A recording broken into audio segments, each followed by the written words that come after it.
અમદાવાદ શહેરમાં આગામી સમયમાં યોજાનારી જગન્નાથજીની ભવ્ય રથયાત્રાને લઈને અમદાવાદ પોલીસ સજ્જ બની છે. ત્યારે અમદાવાદ એસઓજીની ટીમે દેશી બનાવટની પિસ્તોલ તથા કારતૂસ સાથે એક શખ્સને ઝડપી લીધો છે. એસઓજીની ટીમને બાતમી મળી હતી કે નારોલ વિસ્તારમાં આવેલ નાયરા પેટ્રોલ પંપની બાજુમાં ફેક્ટરી બાજુમાં જતા કાચા રોડ પર મોહમ્મદ સિદ્દીક મંસૂરી નામનો શખ્સ દેશી બનાવટની પિસ્તોલ સાથે આવવાનો છે. જેના આધારે પોલીસે અહીં વોચ ગોઠવી બાતમીવાળા શખ્સને ઝડપી લઈ તપાસ કરતા તેની પાસેથી એક પિસ્તોલ અને 2 નંગ જીવતા કારતૂસ મળી આવ્યા હતા.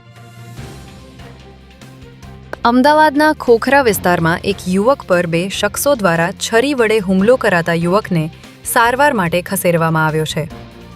6 મહિના પહેલા ગણેશ અમરાઈવાડી વિસ્તારમાં રહેતી તેના જ સમાજની યુવતીને લઈને ભાગી ગયો હતો.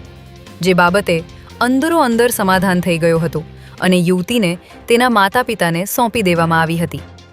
ત્યારે ખોખરા એસીપી ઓફિસ બહાર યુવતીના કાકાના દીકરા કમલેશ દંતાણી અને તેનો મિત્ર જતીન પટણી આવ્યા હતા અને ગણેશને છરી મારતા છાતીમાં જ ફસાઈ જતા હુમલાખોરો ભાગી ગયા હતા.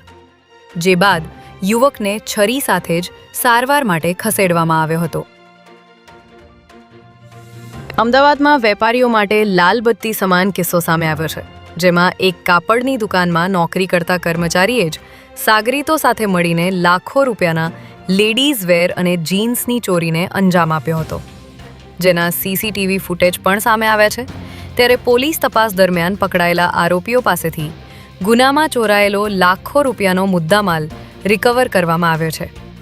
આ મામલે પોલીસે ચોરીના માલની હેરાફેરી અને મદદગારી કરનાર દશરથ બાવરી અને સાહિલ બાવરી તેમજ ચોરીનો સસ્તો માલ ખરીદનાર હિરેન પંજાબીની ધરપકડ કરી ગુનાનો ભેદ ઉકેલી નાખ્યો છે.